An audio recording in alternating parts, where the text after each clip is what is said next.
What's up lords and ladies, House of the Dragon season 3 episode 4 का नाम है टम्बलटन, क्योंकि इस पूरे एपिसोड का सबसे बड़ा फोकस इसी टाउन पर होगा। एपिसोड के शुरुआत में ही हम पहुंचते हैं सीधा टम्बलटन में, जहां पर ऑरमुंड हाईटॉवर के ग्रीन्स के आर्मी ने इस पूरे टम्बलटन के टाउन को अभी सीज कर लिया है। अगर हम मैप में देखते हैं तो ये टम्बलटन का टाउन किंग्स लैंडिंग से थोड़ा सा नीचे साउथ में आता है एंड ये टाउन स्ट्रेटेजिकली काफी इंपॉर्टेंट लोकेशन है, क्योंकि ये टम्बलटन का टाउन असल में एक मार्केट टाउन है। अगर आप इस टाउन का लोकेशन देखते हो तो ये टाउन मैंडर नदी के किनारे बसा है और इस नदी के जरिए टम्बल टाउन में से काफी सारे ट्रेड रूट्स और सप्लाई रूट्स यहाँ वहां पर निकलते हैं। तो इसी कारण ये काफी इंपॉर्टेंट टाउन है और इस टाउन पर अभी ऑरमुंड हाईटॉवर ने कब्जा कर लिया है। हम देखते हैं कि अलग अलग घरों में ग्रीन्स के मेन एट आर्म्स बिना किसी परमिशन अभी रहने लगे हैं और खुद ऑरमुंड हाईटॉवर ने हाउस फुटली के एक छोटे से टम्बलटन के कैसल को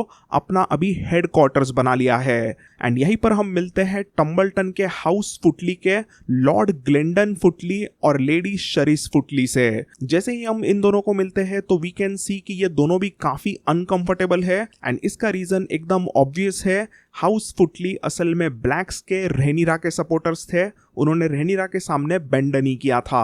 अब ऑरमुंड हाईटॉवर उन्हीं के सामने बैठा है तो उनका डरना तो बनता ही था। लेकिन इंटरेस्टिंग बात यहाँ पर यह है कि ऑरमुंड हाईटॉवर उन्हें एकदम तुरंत पनिश नहीं करता, क्योंकि उसके हिसाब से बड़े हाउसेस को ऐसे छोटे हाउसेस के साथ में स्ट्रिक्ट रहना चाहिए, बट उनके खिलाफ कभी भी क्रूअल्टी नहीं दिखानी चाहिए। और ये सारी बातें वो समझाता है ऑफिशियल डेरॉन को, जिसे हम फाइनली अच्छे से मिलते हैं। पिछले एपिसोड में जो हमने डेरॉन देखा था वो फेक डेरॉन टारगेरियन था, बट अभी ये जो डेरॉन टारगेरियन है वो असली टारगेरियन है। अब यहाँ पर जो ग्रीन्स ने टम्बलटन के टाउन पर कंट्रोल किया वो वैसे फिर भी ठीक ठाक एकदम अच्छी तरीके से करते हुए दिखाया, बट फायर एंड ब्लड के बुक में टम्बलटन को जिस तरीके से ग्रीन्स के आर्मी ने सीज किया था वो बहुत ही ब्रूटल था। बुक में टम्बलटन में काफी सारे हॉरिबल चीजें हुई थी एंड इसमें सबसे हॉरिबल चीज हुई थी लेडी शरीस फुटली के साथ में। तो अब तक शो में तो हमें ये जॉन रॉक्सटन करके जो भी बंदा है वो यहाँ पर ऐसे हमेशा ऑरमुंड हाईटॉवर के साथ में दिखता है, बट बुक में जब भी टम्बलटन के हाउस फुटली के कैसल को सीज किया जाता है तभी ये कमीना जॉन रॉक्सटन लेडी शरीस फुटली के साथ में जबरदस्ती करता है। तो उसके हस्बैंड असल में उसे रोकने की कोशिश करते हैं, बट ये कमीना जॉन रॉक्सटन अपने वलेरियन स्टील तलवार ऑर्फन मेकर से उधर ही उस ग्लेंडन फुटली को काट देता है। जैसे ही ये होता है तो लेडी शरीस फुटली कुछ भी नहीं कर पाती और ये हराम का पिल्ला जॉन रॉक्सटन लेडी फुटली को अपना प्राइज ऑफ वॉर करके अपना एक रखेल बनाकर रखता है। तो this is a very dark thing that showed in book, but of course उन्होंने ये शो में से हटाया है। Anyways let's get back to the episode. यहाँ पर ऑरमुंड डेरॉन को असल में समझाता है कि उसे डरना नहीं चाहिए, वेगार एंड एमंड आएंगे एंड यहाँ से हम किंग्स लैंडिंग के खिलाफ अच्छी तरीके से फाइट करेंगे। तो ये सब होने के बाद में हम पहुंचते हैं रेड कीप के स्मॉल काउंसिल के मीटिंग में, जहां पर डिस्कशन शुरू है कि ऑरमुंड हाईटॉवर ने टम्बलटन के टाउन को सीज क्यों किया होगा। एंड यहीं पर we see new Queen's guard Sir Adrian Redfort. तो ये क्वींस गार्ड आगे चल के काफी इंपॉर्टेंट होने वाला है एंड इसे इस एपिसोड में से काफी अच्छी तरीके से इंट्रोड्यूस किया गया। तो यहाँ पर जो बातें शुरू थी तभी यहाँ पर बातों ही बातों में रहनीरा कहती है कि स्मॉल फोक उसे आगे चल के मेगोर रिटर्न कह सकते हैं। तो ऐसा ही कुछ बुक में असल में कई सारे स्मॉल फोक उसे कहते भी है, बट उसे एक्चुअली मेगोर रिटर्न नहीं, उसे मेगोर विद द टिट्स करके सभी ग्रीन्स के सपोर्टर कहने लगते हैं। देन यहीं पर ऑरमुंड हाईटॉवर के आर्मी को कैसे बीट किया जाए उसके डिस्कशन में ऑरवाइल सजेस्ट करता है कि रहनीरा को नॉर्थ में रेवन भेजना चाहिए और जो भी विंटरवुल्स और रिवरमैन की आर्मी है जो अभी इस समय पर नीचे आ ही रही है किंग्स लैंडिंग के तरफ, उस आर्मी को आगे थोड़ा टम्बलटन के तरफ जाने के लिए कहना चाहिए। तो अभी ये सब चीजें बुक में भी ऐसी ही होती है, बट कभी भी टम्बलटन के बैटल के आसपास रिवरमैन कभी भी नीचे नहीं आते, सिर्फ विंटरवुल्स नीचे आते हैं। तो असल में पहले के कुछ ब्रेकडाउन्स में भी ये बताना रह गया था कि ये जो रिवरमैन की आर्मी हमें इस सीजन 3 में यहाँ वहां पर देखने मिली थी, जिसे ऑस्कर टली लीड करता है, वो असल में बुक में काफी लेट इस वॉर को ज्वाइन करते हैं। एक्चुअली बुक में हाउस टली काफी लेट वॉर में आता है, सिर्फ हाउस चार्ल्टन, फ्रे और ब्लैकवुड यही कुछ रिवरमैन की आर्मी बुक में ब्लैक्स को सपोर्ट करती है, बट हाउस टली फिशफीड के दौरान भी मौजूद नहीं होते और ना ही वो टम्बलटन पर कोई अटैक करते हैं। बट यहाँ शो में it seems like winter wolves led by Roddy the Ruin और रिवरमैन की आर्मी लेड बाय ऑस्कर टली इस समय पर नीचे धीरे धीरे से आ रहे हैं किंग्स लैंडिंग के तरफ, और वो एक्चुअली किंग्स लैंडिंग नहीं, वो चले जाएंगे टम्बलटन के यहाँ पर। एनीवेज यहाँ पर थोड़ा बहुत एकदम सिंपल डिस्कशंस होता है उस आर्मी को लेके, एंड ऑरवाइल को यहाँ पर रहेनिरा वापस से ग्रैंड मास्टर का टाइटल देती है, एंड ये बंदा सही में इस पूरे डांस ऑफ द ड्रैगन्स का सबसे डेडलीस्ट रंग बदलू गिरगिट है। कभी वो ग्रीन्स के तरफ होता है, फिर वापस ब्लैक्स के तरफ, ऐसा उसका कुछ ना कुछ शुरू ही रहेगा। देन यहाँ पर मिसारिया सजेस्ट करती है कि रहेनिरा को मास्टर ऑफ कॉइन किसी को रखना चाहिए, एंड रहेनिरा डिस्कस करती है कि टॉरेन मैंडरली को मास्टर ऑफ कॉइन बनाया जाए, बट ये भी एक बड़ा चेंज है। बुक में असल में इस अंकल बाल्टिमोर सेल्टिगार को मास्टर ऑफ कॉइन पहले बनाया जाता है, बट बाद में उनके मरने के बाद में टॉरेन मैंडरली को मास्टर ऑफ कॉइन बनाया गया था। देन ऑफ कोर्स इस एपिसोड में भी रहेनिरा एंड एलिसेंट के सीन्स है, जहां पर वी सी की वो दोनों ऑर्मुंड के बारे में कुछ बातें करती है। रहेनिरा को ऑर्मुंड के बारे में कुछ इन्फॉर्मेशन चाहिए थी, तो रहेनिरा एलिसेंट को पूछती है कि यह ऑर्मुंड कैसा बंदा है। तो यहाँ पर एलिसेंट एक्चुअली रहेनिरा को बताती है कि ऑर्मुंड को थोड़ा भी गंदा स्मेल पसंद नहीं। तो ऑर्मुंड के पर्सनालिटी के बारे में ये जो कुछ भी चीजें हैं वो हमने इस सीजन के पहले ही एपिसोड में देखी थी, जब एक मैसेंजर एकदम कीचड़ में लथपथ होके उसके पास में आया तो ऑर्मुंड को उससे काफी घिन आई और वो कुछ तो इत्तर को सूंघता है ऐसा ही लगा। एंड यहाँ पर भी अभी इस एपिसोड 4 में लॉर्ड फुटली जब भी उसके पास जाने लगते हैं तो उनका भी स्मेल उसे पसंद नहीं आता और वो थोड़ा सा गड़बड़ाया जाता है। एंड इसी एपिसोड में आगे वो कुछ एक टेबल पर बैठ के कुछ खुशबू लेते हुए हमें दिखता है। तो बेसिकली इस ऑर्मुंड भाई साहब को काफी अच्छा स्मेल पसंद है, बट थोड़ा भी गंदा स्मेल उसे इरिटेट कर देता है। यहीं पर एलिसेंट रहेनिरा को डेरॉन के बारे में भी बताती है। वो कहती है कि किस तरीके से एलिसेंट चाहती थी कि डेरॉन एक हाई टॉवर किस्म का बंदा बने, ना कि एक टारगेरियन साइड का। तो इसीलिए एलिसेंट ने एकदम बचपन में ही उस डेरॉन को अपने मायके ऑर्मुंड हाई टॉवर के पास में भेज दिया था, ताकि उस पर थोड़े हाई टॉवर वाले संस्कार हो सके, ना कि वो एक सिर्फ टारगेरियन बने। तो अभी एग्जैक्टली एलिसेंट ने डेरॉन को वहां पर क्यों भेजा वो हमें थोड़ा बहुत पता चलता है, बट क्या यही रीजन है उसका ये हमें नहीं पता चलता। हमें डेरॉन के बाल एलिसेंट के बालों जैसे क्यों है वो भी हमें नहीं पता चलता, जबकि बाकियों के बाल एकदम टारगेरियन वाले बाल है। तो अगेन ये थियरी यहाँ पर थोड़ी सी लागू होती है कि क्या ये डेरॉन एलिसेंट एंड क्रिस्टन कोल का बेटा है, बट अभी तक ये कंफर्म नहीं है। तो लेट्स मूव ऑन। यहीं पर वी गेट टू नो कि कॉर्लिस वेलारियन असल में इस स्मॉल काउंसिल मीटिंग में नहीं होते, वो सीधा जाते हैं ट्रायर्की के पायरेट्स को हंट करने के लिए।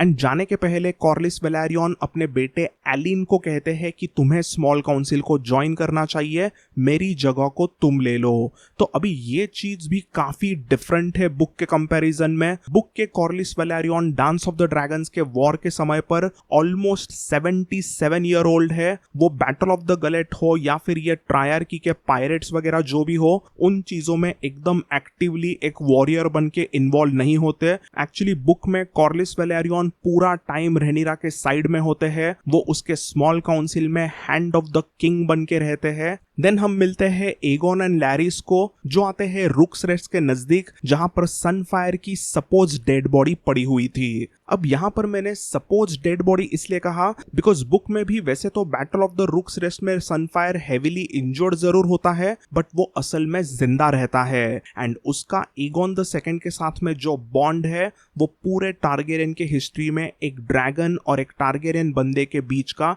सबसे ग्रेटेस्ट बॉन्ड माना जाता है। एगोन यहाँ पर सनफायर को देख के काफी इमोशनल हो गया और वो यहाँ पर कहता भी है कि सनफायर जिंदा है। तो देयर इज अ पॉसिबिलिटी कि सनफायर सही में यहाँ पर जिंदा हो सकता है और वो सिर्फ बेहोश होके एक तरीके से हाइबरनेट कर रहा है। यहाँ पर another reason why I feel Sunfyre जिंदा हो सकता है इज दैट आगे हमें इसी एपिसोड में मेलिस ड्रैगन की लाश रुक्स रेस्ट के कैसल पर पड़ी हुई दिखती है। एंड वी कैन सी कि मेलिस की जो भी बॉडी है वो काफी डिकम्पोज हो गई है, क्योंकि बैटल ऑफ द रुक्स रेस्ट के बाद में ये जो टाइम है ये यही कुछ 2 से 3 महीने का है ऐसा लगता है। और इन 3 महीनों में मेलिस की बॉडी तो काफी डिकम्पोज हो गई है, बट वी कैन सी यहाँ पर सनफायर के जो भी स्केल्स है, उसकी जो भी बॉडी है वो उस तरीके से डिकम्पोज नहीं हुई जैसे मेलिस की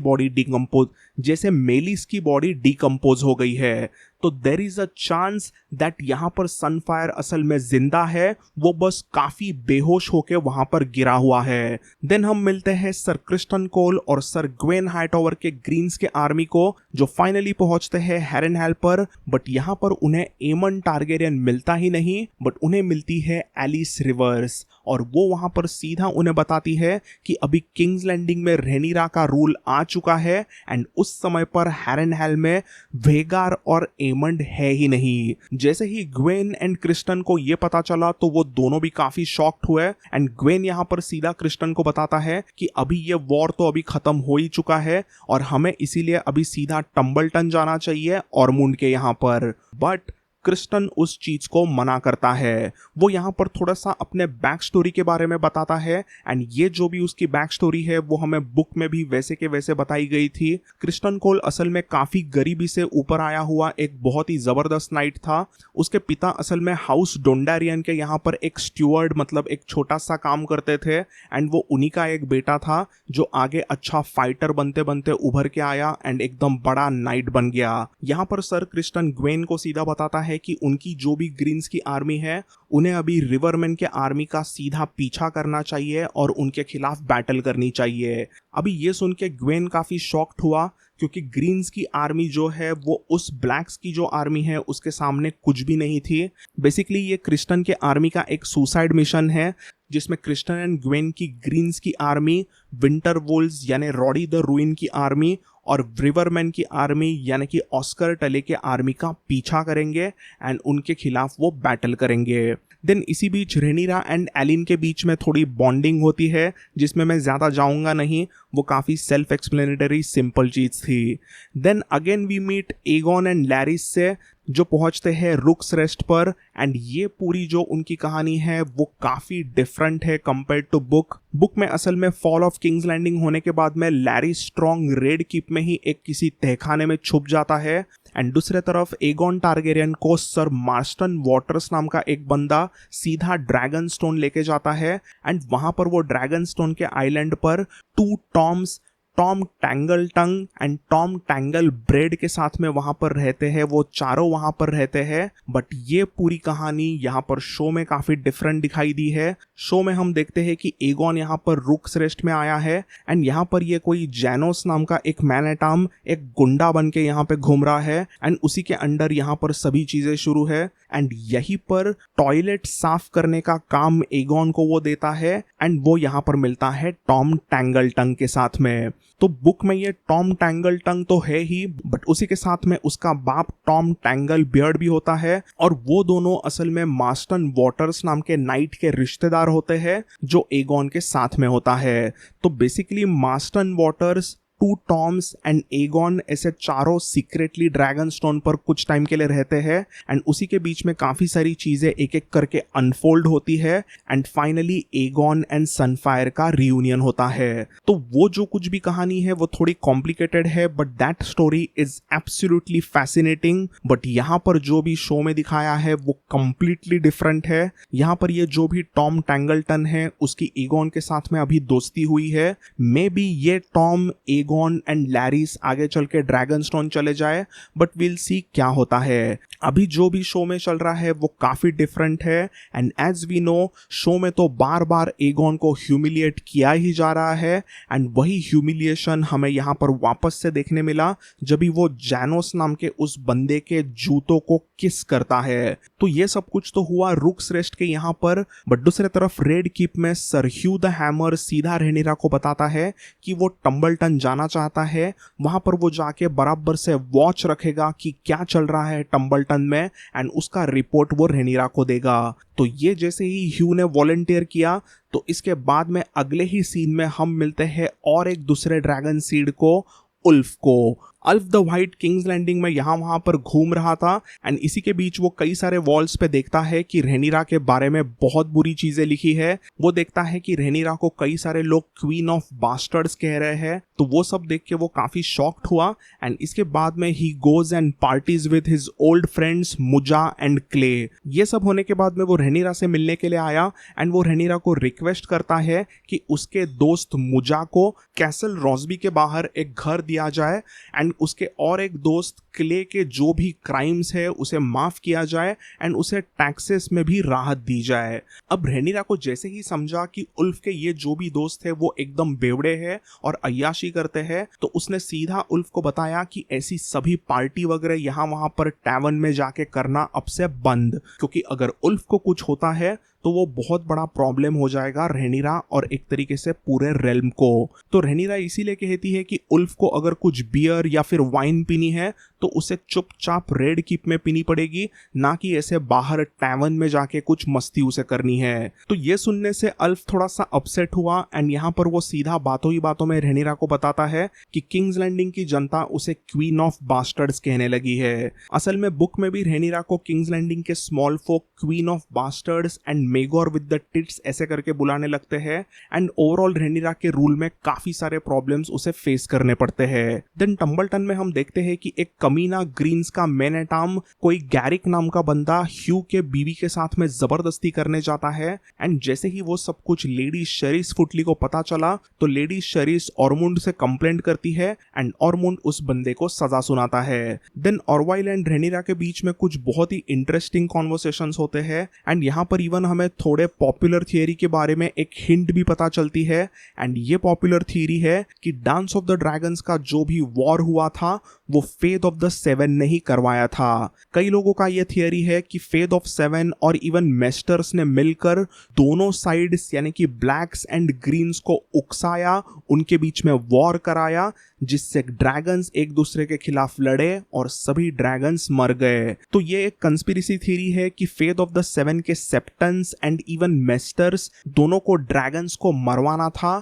एंड इसीलिए उन्होंने ये एक कंस्पिरेसी की। तो अभी उसका थोड़ा सा हिंट यहाँ पर हमें पता चलता है जब रहेनिरा यहाँ पर ऑरवाइल को पूछती है कि क्या हाई सेप्टन और हाई टॉवर्स के बीच में कुछ अलग ही कनेक्शन है। जैसे कि हमने पिछले एपिसोड में देखा कि हाई सेप्टन सीधा रहेनिरा को बोलता है कि मैं तुम्हें कोई queen of the seven kingdoms करके डिक्लेयर नहीं करूंगा एंड ये उसने जैसे ही सुना तो उसे लगने लगा कि क्या high towers and Faith of the Seven के धर्म गुरु के बीच में कुछ अलग से अलायंस है। तो ऑरवाइल यहाँ पर कहता है कि थोड़ा बहुत वैसे देखा जाए तो टारगेरियंस एंड ड्रैगन्स के बीच में जिस तरीके से कनेक्शन है वैसे ही Hightowers and Faith of the Seven के बीच में भी कनेक्शन है। हाउस हाई टॉवर असल में ओल्ड टाउन के शहर में हजारों सालों से रूल करते आए थे एंड उन्होंने ही स्टारी सेप्ट को अपने शहर में बनवाया जो फेथ ऑफ द सेवन का सबसे इंपॉर्टेंट लोकेशन है। बट ऑरवाइल के मुताबिक हाई टॉवर्स फेथ को कितना भी सपोर्ट करे, कितना भी उनके बीच में कनेक्शन हो, but faith of the seven कभी भी हाई टॉवर को उन्हें कंट्रोल करने नहीं देते। सो बेसिकली ऑरवाइल कहता है कि हाई सेप्टन ने जो रहेनिरा को उसे रानी नहीं बनाने का बताया था वो चीज हाई टॉवर्स ने इन्फ्लुएंस नहीं किया होगा, वो तो उनका खुद का ही कुछ अलग प्लान है। बट यहीं पर ऑरवाइल सीधा कहता है कि हु केयर्स कि हाई सेप्टन रहेनिरा को क्वीन बनाए या फिर नहीं।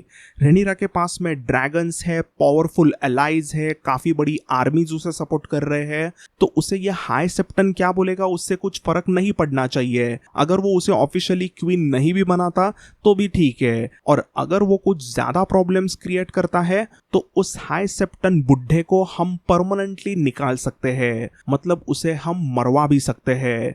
ये जैसे ही रहेनिरा ने सुना तो वो एक्चुअली ऑरवाइल से काफी इंप्रेस हो गई। वो कहती है वाह ऑरवाइल, तुम तो एकदम ब्लड थर्स्टी निकले, एंड यहीं पर यह सीन खत्म होता है। देन हम आते हैं ईरी को, जहां पर असल में जॉफ्री वेलारियन एंड उसके छोटे ड्रैगन टिरैक्सिस को कुछ टाइम पहले रहेनिरा ने भेजा था एंड उसके बदले में Lady Jeyne Arryn Knights of the Vale की आर्मी रहेनिरा के ब्लैक्स के आर्मी को मदद करने के लिए भेजने वाली थी, बट जेन एरिन ने उसकी आर्मी भेजी ही नहीं। तो यहाँ पर वही सब डिस्कशंस करने के लिए डेमन आता है एंड उनके कॉन्वर्सेशन में लेडी जेन एरिन ने सीधा डेमन को बोला कि मैंने तो तुमसे एक बड़ा ड्रैगन मांगा था ईरी के सेफ्टी के लिए, बट तुमने तो एक छोटे से बेबी ड्रैगन को भेज दिया, तो मैं भी तुम्हारे आर्मी के लिए नाइट्स ऑफ द वेल को क्यों भेजूं? मैं भी यहाँ से ईरी में से कुछ छोटे बेबीज को तुम्हारे किंग्स लैंडिंग में भेजूं। तो ऐसे ही जेन एंड डेमन के बीच में एक दूसरे का कुछ रोस्टिंग शुरू था एंड यहाँ पर बातों ही बातों में जेन कहती है कि अभी नाइट्स ऑफ द वेल की ब्लैक्स को क्या जरूरत है, अभी वॉर तो वैसे खत्म हो गया है ना,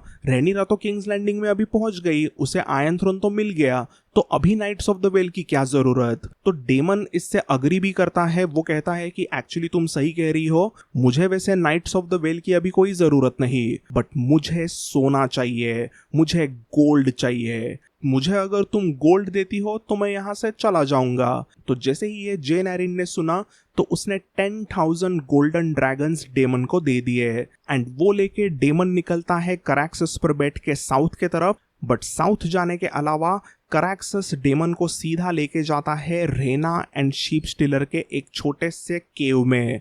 ये जो कुछ भी यहाँ पर होता है वो कंप्लीटली डिफरेंट है कंपेयर्ड टू बुक। पहली बात तो डेमन कभी भी ऐसे ईरी में नहीं आता बुक में, और दूसरी बात रहना कभी भी शिप स्टिलर की राइडर नहीं बनती। असल में शिप स्टिलर की राइडर एक नेटल्स नाम की ड्रैगन सीड बनती है और डेमन और नेटल्स दोनों भी मिलकर एक्चुअली मेडन पूल में हाउस मूटॉन के यहाँ पर रुकते हैं ताकि वो दोनों मिलकर वेगार और एमंड को ढूंढकर उन्हें मार सके। अब डेमन वैसे बैडएस जरूर है एंड उसका कराक्सस ड्रैगन काफी डेंजरस भी जरूर है, बट डेमन को ये पता था कि अकेले वेगार के साथ में पंगा लेना काफी महंगा हो सकता है। तो इसीलिए एक्चुअल जो बुक में प्लान डेमन का होता है वो होता है शीप स्टिलर एंड कराक्सस वर्सेस वेगार। उसे लगता है कि उसी तरीके से वो वेगार को मार गिरा सकता है। डेमन यहाँ पर सीधा अपने बेटी रेना को कहता है कि तुम चलो मेरे साथ में किंग्स लैंडिंग में, हम रेनिरा को समझाएंगे कि तुम्हारे हाथों, तुम्हारे शीप स्टिलर के हाथों जो कुछ भी बैटल ऑफ द गलेट में हुआ वो एक बड़ी गलती थी, और ये सब अगर रेनिरा सुनती है तो मे भी वो तुम्हें माफ कर दे। बट रेना इन सभी चीजों को नहीं मानती।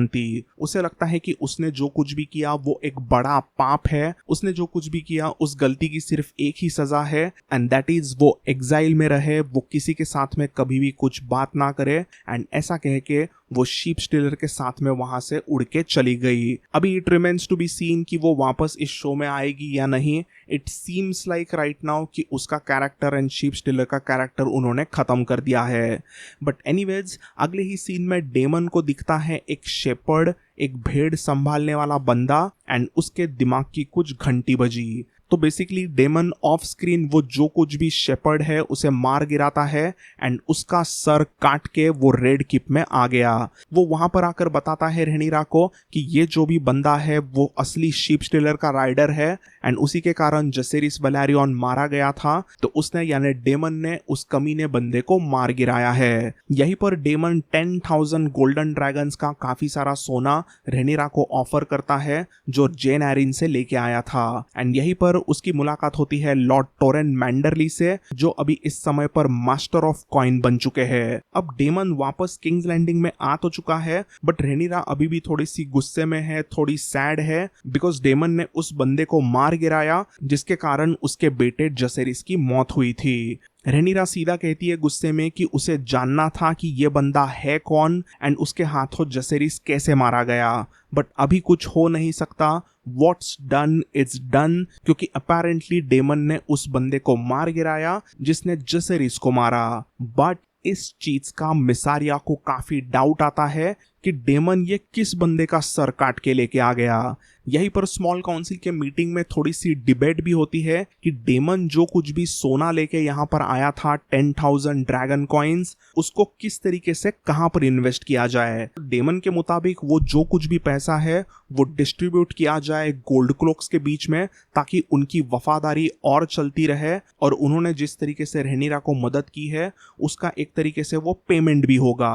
बट दूसरी तरफ मिसारिया कहती है कि गोल्ड क्लोक गए भाड़ में, इस समय पर स्मॉल फोक भूखे हैं, उन्हें काफी सारे पैसों की जरूरत है, तो रेनिरा को वो पैसे स्मॉल फोक में बांटने चाहिए। एंड इवेंचुअली रेनिरा ने थोड़ा बहुत सोच के सीधा मिसारिया का साइड लिया और वो पैसे स्मॉल फोक में थोड़ा बहुत बांटने का डिसीजन ले लिया। तो इस डिसीजन से डेमन थोड़ा सा अपसेट होता है और वो मिसारिया को कुछ तो भला बुरा कह के वहां से निकल गया। देन नेक्स्ट सीन में we see first act of Rhaenyra's brutality. पूरे किंग्स लैंडिंग में रेनिरा के गोल्ड क्लोक्स अलग अलग घरों में जाते हैं और सीधा कई सारे लोगों को मारपीट करते हैं, क्योंकि उन्हें ऐसा लगता है कि उन लोगों ने रेनिरा के खिलाफ कुछ भली बुरी चीजें पूरे किंग्स लैंडिंग के वॉल्स पर लिखी है। तो अभी गोल्ड क्लोक्स के पास में कोई ऐसे प्रूफ तो नहीं होता कि किसने क्या लिखा है, वो बस अलग अलग लोगों को घर से निकाल कर पीटने लगते हैं। एंड ये एक थोड़ा सा हॉरिबल चीज रेनिरा के तरफ से यहाँ पर हुआ। देन एक एलिसेंट एंड हेलेना के सीन में वी रियलाइज कि हेलेना असल में प्रेग्नेंट है and that is kind of shocking. But अगर हम थोड़ा सा टाइमलाइन देखते हैं तो basically second and third season जो कुछ भी हुआ वो लगता तो ऐसा है कि काफी सारे महीने साल गुजर गए, but Battle of the Rook's Rest से अब तक का जो भी टाइम है उसमें यही कुछ 2 से 3 महीने गुजरे होंगे। तो मतलब उन 3 महीनों के पहले एगोन एंड हेलेना के बीच में कुछ रिलेशनशिप बड़ी होगी एंड उसी कारण हेलेना प्रेग्नेंट हो सकती है। तो वी हैव टू सी कि ये अभी जो भी बच्चा होगा वो मेलॉर है क्या एंड वो कहानी कैसे होगी। I am just so confused about this, क्योंकि बुक में ऐसा कुछ भी नहीं होता। उसे पहले से 3 बेटे होते हैं, उसमें से एक बेटा जहेरिस तो मारा गया था, बट उसके पास में इस समय पर जहेरा एंड मेलॉर करके एक दूसरा बेटा होता है। बट शो में तो हमें सिर्फ जहेरा ही दिखती है एंड इट सीम्स लाइक इस समय पर हेलेना मेलॉर से प्रेग्नेंट है। तो काफी उटपटांग ऊपर नीचे कुछ चीजें यहाँ पर शो और बुक की नजर आती है। देन हम दूसरे तरफ अभी टम्बलटन में आते हैं तो यहाँ पर हैरनहेल से अभी ग्वेन हाईटॉवर का रेवन पहुंच चुका है एंड इस रेवन में लिखा है कि एमंड गायब है एंड टम्बलटन में मोस्ट प्रोबेबली वेगार नहीं आएगी क्योंकि एमंड का तो ठिकाना ही नहीं है। एंड ये सुनते ही ऑर्मुंड यहाँ पर गुस्से से पागल हो गया। देन एपिसोड के आखिर में हमें ह्यू एंड वर्मीथॉर टम्बलटन के ऊपर से यहाँ वहां पर सर्वेलेंस करते हुए दिखते हैं एंड इसी कारण डेरॉन एंड टेसारियन हाउस फुटली के कैसल में ही एक जगह पर छुपे थे। यहीं पर कुछ ही टाइम में ऑर्मुंड असल में उस ह्यू के बीवी के भाई को लेके आता है एंड ऑर्मुंड यहाँ पर डेरॉन को सीधा समझाता है अभी एगोन तो मोस्ट प्रोबेबली मर गया है, एमंड कहाँ पर है उन्हें पता नहीं एंड इसीलिए उन दोनों के बाद में नेक्स्ट इन लाइन जो है वो है तुम डेरॉन एंड इसीलिए ग्रीन्स की आर्मी अभी उसके लिए यानी कि डेरॉन के लिए फाइट करेगी। बट वो करने के पहले डेरॉन को ये सभी के सामने साबित करना होगा कि वो एक असली किंग बनने के लायक है। तो ये सब सुनते ही डेरॉन थोड़ा सा शॉक्ड हो गया। वो सीधा कहता है कि वो अपने भाइयों के खिलाफ कैसे जा सकता है, that will be a treason. But Ormund उसे कुछ अलग ही चीजें समझाता है कि ये जो कुछ भी हाउस टारगेरियन है और उनके ये जो ड्रैगन्स है वो सैवेज रेस के एकदम हरामी क्रीचर्स है। टारगेरियंस काली जादू वगैरह करने वाले कुछ कमीने लोग हैं और उन्होंने कुछ काली जादू करके ही इन क्रीचर्स ड्रैगन्स को बनाया। तो बेसिकली ऑर्मुंड सीधा कहता है कि हाईटॉवर्स जो है वो असली सुपीरियर इंसान है, वो असल में प्योर लोग है ना कि टारगेरियंस। एंड उसके मुताबिक डेरॉन वैसे टारगेरियन होने के बावजूद वो असल में हाई टॉवर है क्योंकि वो बचपन से ही हाई टॉवर बन के बड़ा हुआ है। तो बेसिकली ऑर्मुंड को लगता है कि डेरॉन राजा बनेगा तो एक एज अ टारगेरियन करके वो राजा नहीं बनेगा, वो एक हाई टॉवर बन के राजा बनेगा। अब इस डेरॉन को लेके थोड़ा सा डिफरेंस ये है, बुक का डेरॉन जो है उसके भी बाल सिल्वर हेयर टारगेरियन कलर के है, बट यहाँ पर उसके बाल एलिसेंट के तरह हाई टॉवर वाले कोई बाल थे। अभी ये जो भी डेरॉन ऑर्मुंड की बातें सुनता है तो वो मान भी लेता है बिकॉज डेरॉन यही कुछ 1-2 साल का था तभी से वो ओल्ड टाउन में ऑर्मुंड के यहाँ पर बला पड़ा था। तो उसी कारण ऑर्मुंड का उसके ऊपर बहुत ही ज्यादा कंट्रोल था एंड ऑर्मुंड ने उसे कंप्लीटली अब तक ब्रेन वॉश कर दिया है। तो एज आई सेड बिफोर, ह्यू के सिस्टर का भाई वहीं पर बंदी बनाकर ऑर्मुंड ने लेके आया था एंड यहाँ पर ऑर्मुंड डेरॉन को कहता है कि तुम्हें इसे मारना होगा क्योंकि किंग बनने की ये तुम्हारी पहली स्टेप होगी। राजा के किसी भी मैन एट आर्म पर हमला मतलब वो राजा पर हमला होता है और इस कमीने बंदे ने एक मैन एट आर्म गैरिक पर हमला किया था तो इससे भी सजा मिलनी चाहिए।